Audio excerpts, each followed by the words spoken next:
नमस्कार, अपना प्रदेश उत्तर प्रदेश उत्तराखंड देख रहे हैं आप। मैं हूं आपके साथ पूजा मोहन पांडे। बुलेटिन की शुरुआत करते हुए सबसे पहले आपको बता दें, विधानसभा चुनाव से पहले 2 दिन पहले प्रधानमंत्री नरेंद्र मोदी रुद्रपुर पहुंचे हैं। यहां पर पीएम मोदी ने जनसभा को संबोधित किया। संबोधन से पहले प्रधानमंत्री ने जय मां नैना देवी, मैं मानस खंड पवित्र भूमि से यहाँ के देवताओं को नमन करता हूँ। पीएम मोदी ने कहा कि यहाँ की धरती गुरु नानक के चरणों से पवित्र हुई है। मैं वीर उधम सिंह नगर को नमन करता हूँ। मैं यहाँ मिनी इंडिया की झलक पाता हूँ। हिंदुस्तान का कोई कोना नहीं होगा जहाँ के लोग यहाँ नहीं रहते हों, यहाँ अपना भाग्य आजमाने ना आते हों। आप एक भारत श्रेष्ठ भारत की जीवंत तस्वीर हैं। आपने उत्तराखंड में एक बार फिर से डबल इंजन की सरकार पर मुहर लगा दी है। उत्तराखंड में चुनाव प्रचार का आखिरी दिन है और मेरी भी यहाँ आज आखिरी प्रचार की सभा है। यहाँ की भीड़ देखकर लग रहा है कि आप यहाँ मुझे धामी सरकार की शपथ ग्रहण का निमंत्रण देने आए।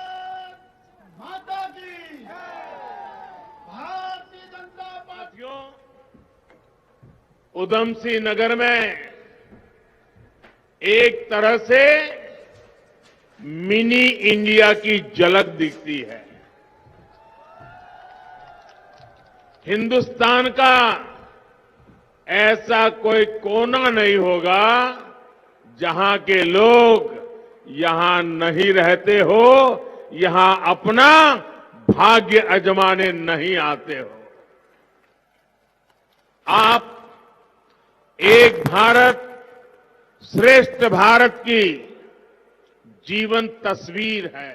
आपने आज उत्तराखंड में एक बार फिर डबल इंजन की सरकार पर मोहर लगा दी है। एक प्रकार से मैं आज देख रहा हूं पूरे रास्ते पर और यहां पर भी आज जो मैं उत्साह उमंग आप लोगों में है, इसे देख करके मुझे तो ऐसा लग रहा है कि आप मेरी सभा सुनने नहीं आए हैं। आप तो मुझे चुनाव नतीजे के बाद भारतीय जनता पार्टी की धामी सरकार के शपथ ग्रहण का निमंत्रण देने आए हैं। 14 फरवरी को आपको पूरे उत्तराखंड को घर से जरूर निकलना है, कमल के निशान पर बटन दबाना है। तो उत्तराखंड के मुख्यमंत्री पुष्कर सिंह धामी ने कहा कि राज्य में भाजपा की नई सरकार आने पर शपथ ग्रहण के तुरंत बाद सरकार यूनिफॉर्म सिविल कोड के लिए मसौदा तैयार करने को समिति बनाएगी, जिससे राज्य में जल्द से जल्द सिविल यूनिफॉर्म सिविल कोड लागू हो जाए। साथ ही मुख्यमंत्री पुष्कर सिंह धामी ने कहा कि उत्तराखंड की सांस्कृतिक आध्यात्मिक विरासत की रक्षा के लिए बीजेपी सरकार अपने शपथ ग्रहण के तुरंत बाद एक कमेटी गठित करते हुए यूनिफॉर्म सिविल कोड का ड्राफ्ट तैयार करेगी। इससे सभी नागरिकों के लिए समान कानून बनेगा, चाहे वो किसी भी धर्म में विश्वास रखते हों। मैं जो घोषणा करने जा रहा हूं वो मेरी पार्टी का संकल्प है और भाजपा की नई सरकार बनते ही इसे पूरा किया जाएगा। अपने शपथ ग्रहण के तुरंत बाद न्यायविदों, सेवानिवृत्त जनों, समाज के प्रबुद्ध जनों और अन्य स्टेक होल्डरों की एक कमेटी गठित करेगी, जो कि उत्तराखंड राज्य के लिए यूनिफॉर्म सिविल कोड का ड्राफ्ट तैयार करेगी। इस यूनिफॉर्म सिविल कोड का दायरा विवाह, तलाक, जमीन जायदाद और उत्तराधिकार जैसे विषयों पर सभी नागरिकों के लिए समान कानून, चाहे वो किसी भी धर्म में विश्वास रखते हों, होगा। ये यूनिफॉर्म सिविल कोड संविधान निर्माताओं के सपनों को पूरा करने की दिशा में एक अहम कदम होगा और संविधान की भावनाओं को मूर्त रूप देगा।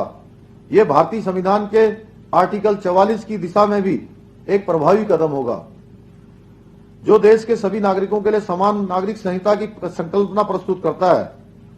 सर्वोच्च न्यायालय ने भी समय समय पर इसे लागू करने पर जोर ही नहीं दिया, बल्कि कई बार इस दिशा में कदम नहीं उठाने के लिए भी नाराजगी व्यक्त की है। अब आपको बताते हैं कि यूनिफॉर्म सिविल कोड आखिरकार होता क्या है। यूनिफॉर्म सिविल कोड या फिर समान नागरिक संहिता का मतलब है विवाह, तलाक, बच्चा गोद लेना और संपत्ति के बंटवारे जैसे विषयों में सभी नागरिकों के लिए एक जैसे नियम होना। दूसरे शब्दों में कहें तो परिवार के सदस्यों के आपसी संबंध और अधिकारों को लेकर समानता होना। जाति, धर्म, परंपरा के आधार पर कोई रियायत ना मिलना। इस वक्त हमारे देश में धर्म और परंपरा के नाम पर अलग अलग नियमों को माना जाता है। जैसे किसी समुदाय में पुरुषों को कई शादी करने की इजाजत है, तो कहीं पर विवाहित महिलाओं को पिता की संपत्ति में हिस्सा ना देने का नियम है। वहीं यूनिफॉर्म सिविल कोड इन तमाम नियमों को खारिज करता है और किसी समुदाय विशेष के लिए अलग से नियम नहीं होंगे। इसके होने के बाद संविधान बनाते वक्त समान नागरिक संहिता पर काफी चर्चा हुई थी, लेकिन तब की परिस्थितियों में इसे लागू न करना ही बेहतर समझा गया। इसे अनुच्छेद 44 में नीति निर्देशक तत्वों में श्रेणी में जगह दी गई। नीति निर्देशक तत्व संविधान का वो हिस्सा है जिनके आधार पर काम करने की सरकार से उम्मीद की जाती है। तो वहीं चुनावी प्रचार के आखिरी दौर में भाजपा और कांग्रेस के स्टार प्रचारक कार्यकर्ताओं में जोश भरने का काम कर रहे हैं। यूपी के मुख्यमंत्री योगी आदित्यनाथ भी आज नई टिहरी पहुंचे हुए थे। यहां सभा को संबोधित करते हुए सीएम योगी ने लोगों से एक बार फिर कमल का बटन दबाते हुए वोट देने की अपील की। कांग्रेस पर तंज कसते हुए मुख्यमंत्री योगी आदित्यनाथ ने कांग्रेस को डूबता जहाज बताया और कहा कि जहां नहीं डूबे वहां भी पार्टी को दोनों भाई बहन डुबा रहे हैं। साथ ही सीएम ने कहा कि हिंदू सांप्रदायिक शब्द नहीं, हमारी सांस्कृतिक पहचान है। हम कहीं भी जाते हैं तो हमारी पहचान इसी से होती है। और मैंने उस समय कहा था 14 फरवरी को उत्तर प्रदेश की 55 विधानसभा सीटों पर और उत्तराखंड राज्य की सभी विधानसभाओं में एक साथ चुनाव संपन्न होने हैं और इसीलिए आप सबसे मैं अपील करने के लिए आया हूं। आपने उत्तर प्रदेश को 12 से 17 के बीच में भी देखा है और 17 से 22 के बीच में भी देख रहे हैं। बदलता है उत्तर प्रदेश, नए भारत का नया उत्तर प्रदेश, देश के अंदर सबसे अच्छी रफ्तार के साथ दौड़ता हुआ उत्तर प्रदेश, एक सुरक्षित उत्तर प्रदेश।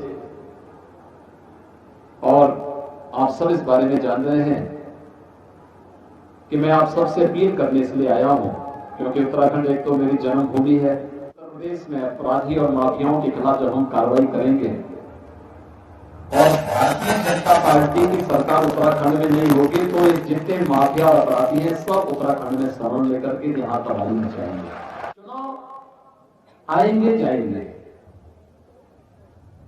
सरकारें भी बनती हैं और बिगड़ती है, लेकिन हम सब के लिए सबसे महत्वपूर्ण है यह देश रहना चाहिए।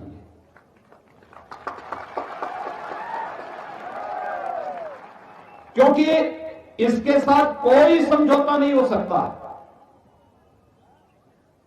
देश है तो हम भी हैं और इसलिए एक ही धर्म मान करके हम लोग काम करते हैं और धर्म है राष्ट्रीय सुरक्षा का जो एक अवैध दुर्ग है, कांग्रेस उस पर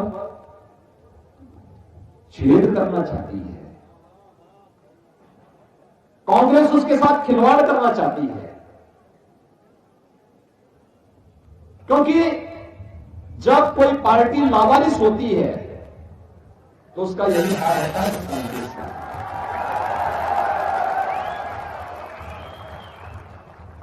नेतृत्व विहीन,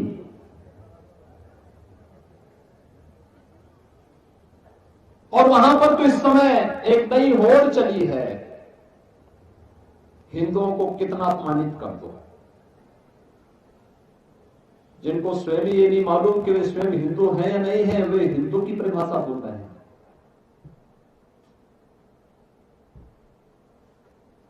उत्तराखंड में चुनाव प्रचार के अंतिम दिन भाजपा कांग्रेस ने पूरा जोर लगा दिया है। आखिरी दिन उत्तराखंड के कुमाऊं में भाजपा और कांग्रेस के सर्वोच्च नेता पहुंचे। आज सीएम धामी के क्षेत्र खटीमा में कांग्रेस की स्टार प्रचारक प्रियंका गांधी और छत्तीसगढ़ के स्वास्थ्य मंत्री टीएस सिंहदेव पहुंचे और जोरदार प्रचार किया। इस दौरान प्रियंका ने कहा कि ये बेरोजगारी से आजादी दिलाने का चुनाव है। सीएम पर वार करते हुए प्रियंका ने कहा कि उन्हें बताया गया कि ये सीएम की विधानसभा है तो लगा कि विकास हुआ होगा, लेकिन खराब सड़कें बता रही हैं कि 5 साल में कुछ भी नहीं हुआ। किसान, मजदूर, व्यापारी, किसी के लिए कुछ नहीं हुआ। वहीं टीएस सिंहदेव ने यह आरोप लगाया है कि प्रियंका गांधी जब निकलने लगी तो चॉपर को उड़ान भरने की अनुमति देरी से दी गई और जानबूझकर देर कराने की कोशिश की गई। आपको बता दें कि टीएस सिंहदेव छत्तीसगढ़ के कैबिनेट मंत्री हैं और कांग्रेस के स्टार प्रचारकों की सूची में शामिल है।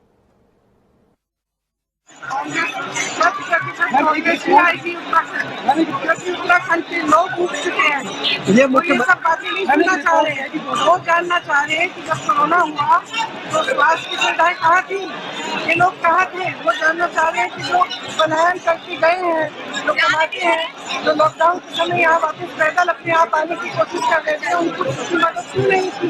वो जानना चाह रहे हैं कि यहाँ पे। तो वहीं आपको बता दें कि कन्नौज का रुख करते हैं, जहां पर सीएम योगी आदित्यनाथ क्या कुछ कह रहे हैं, सुनिए। निवेश के लिए शांति का माहौल माफ कीजिएगा, नरेंद्र मोदी यहाँ पर संबोधित कर रहे हैं। इसलिए उत्तर प्रदेश आज कानून के राज को सबसे बड़ी प्राथमिकता दे रहा है। यूपी का सामान्य से सामान्य मतदाता भी समझ रहा है कि दंगाइयों और गुंडे बदमाशों के इलाज की दवा सिर्फ और सिर्फ भाजपा के सरकार के ही पास है।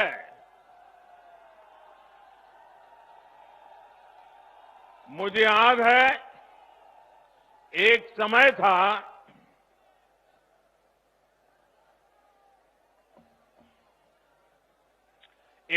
था जब गुजरात में भी ऐसी ही स्थिति थी। कांग्रेस के वर्षों के शासन ने वहां ऐसी स्थितियां बना दी थी कि न व्यापार कारोबार फलता फूलता था, न लोग सुरक्षित महसूस करते थे और हर साल अनेक दंगे होते थे। हर बार खबरें आती थी, वहां दंगा हो गया, वहां दंगा हो गया। वहां पर हर वर्ष जगन्नाथ जी पुरी में जैसे जगन्नाथ जी की रथ यात्रा निकलती है ना, वैसे अहमदाबाद में जगन्नाथ जी की रथ यात्रा निकलती है। और अनुभव यह है, पिछले बीजेपी सरकार आने से पहले 10 साल में 7 साल ऐसे जाते थे कि कोई न कोई दंगा हो जाता था।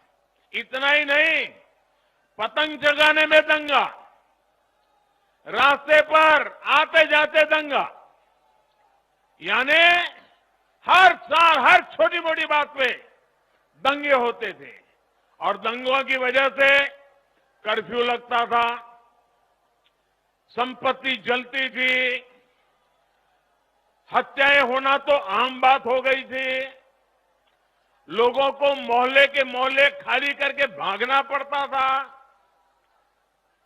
और इसके बाद खाली मकानों को सस्ते में खरीदकर उस इलाके की पहचान भी बदल ली जाती थी। इसी प्रकार के दुष्चक्र में गुजरात लंबे अरसे तक फंसा हुआ था। गुजरात के लोगों ने जब बीजेपी को मौका दिया तो स्थितियां बदलना शुरू हो गई।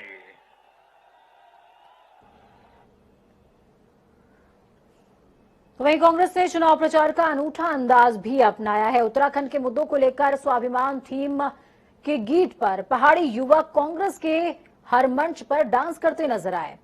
इस दौरान आपको बता दें कि स्वाभिमान गीत सियासती है और लेकिन गीत और उसका रिदम कुछ ऐसा है कि वो उसे टीएमसी के खेला होबे के बराबर खड़ा कर रहा है। सुनिए।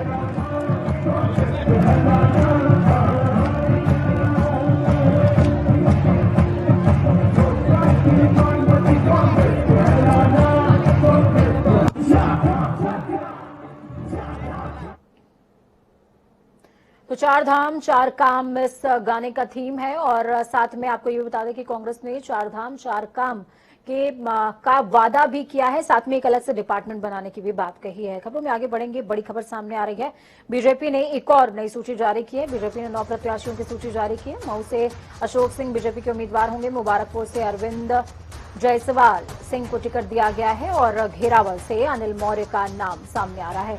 बड़ी खबर आपको बता रहे हैं, बड़ी खबर अहम जानकारी इस वक्त की।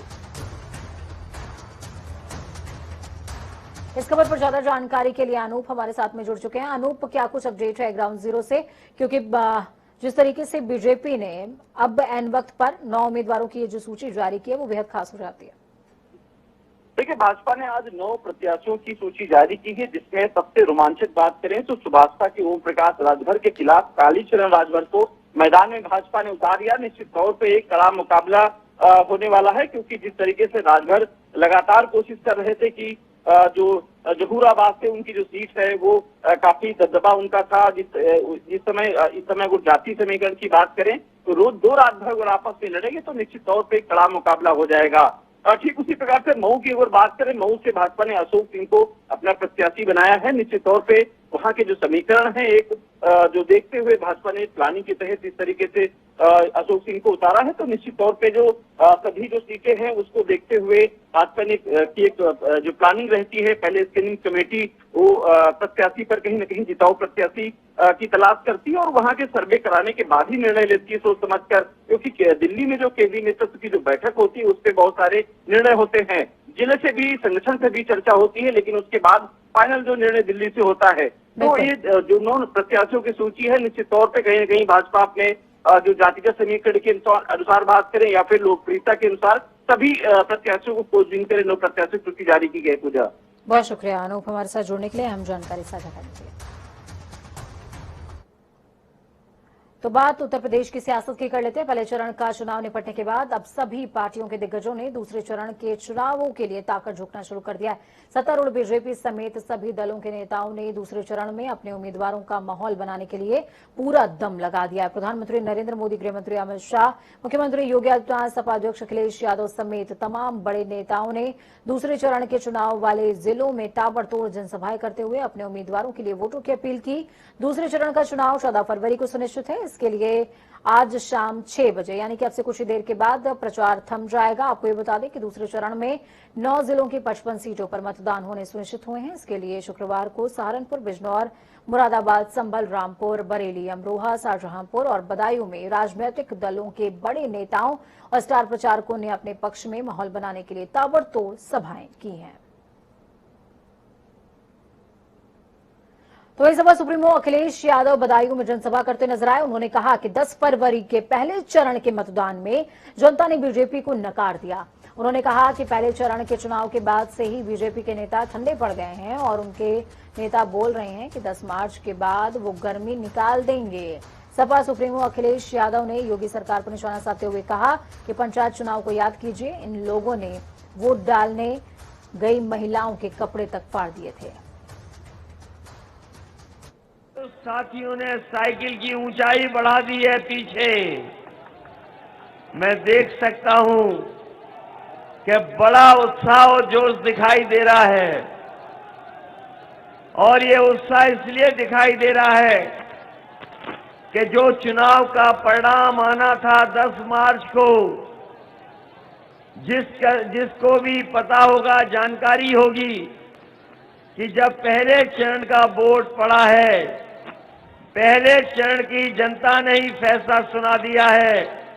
जनता ने इंतजार नहीं किया 10 मार्च का, पहले चरण की जनता ने 10 फरवरी को ही परिणाम बता दिया कि आने वाले समय में गठबंधन की सरकार आने जा रही है। बीजेपी के लोग कहते थे कि हमारे गरीब हवाई चप्पल में चलने वाले हवाई जहाज पे चलेंगे, और जब से सरकार में आए हैं डीजल पेट्रोल इतना महंगा कर दिया है कि हमारे गरीब की गाड़ी और नौजवान की मोटरसाइकिल नहीं चल पा रही है। पेट्रोल 100 से पार हो गया कि नहीं हो गया,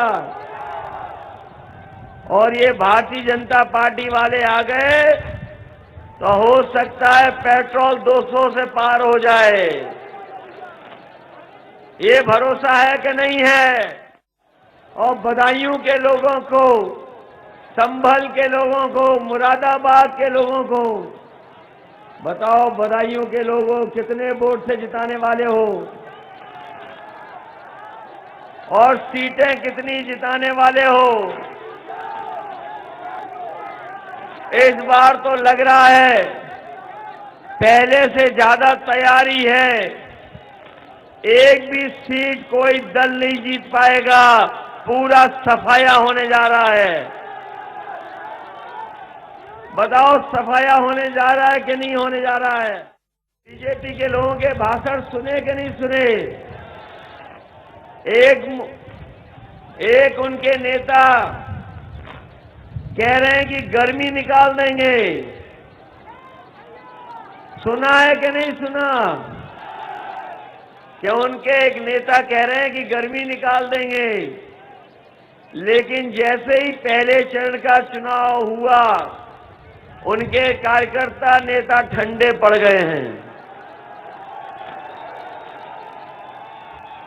और जब यहां पर वोट पड़ेगा तो रहे बचे भी ठंडे हो जाएंगे। इधर मैं देख रहा हूं कुछ नौजवानों के हाथ में स्मार्टफोन भी दिखाई दे रहे हैं। क्या ये बाबा मुख्यमंत्री ने दिए हैं? ये जो स्मार्टफोन दिखाई दे रहे हैं, लखनऊ में तो बहुत बड़े पैमाने पे बांटे गए स्मार्टफोन, बड़े स्मार्टफोन बटे। बताओ सैसवान वालों तुम्हें कितने मिल गए? और किसी को लैपटॉप मिला कि नहीं मिला? बाबा जी कह रहे थे कि हमने तो लाखों बांट दिए, सैसवान तक नहीं पहुंचे और 4.5 साल हो गए हैं, उससे ज्यादा समय हो गया, 5 साल। पता नहीं बीजेपी वाले कौन सी टैबलेट देते रहे जो अभी तक किसी को कुछ नहीं मिला।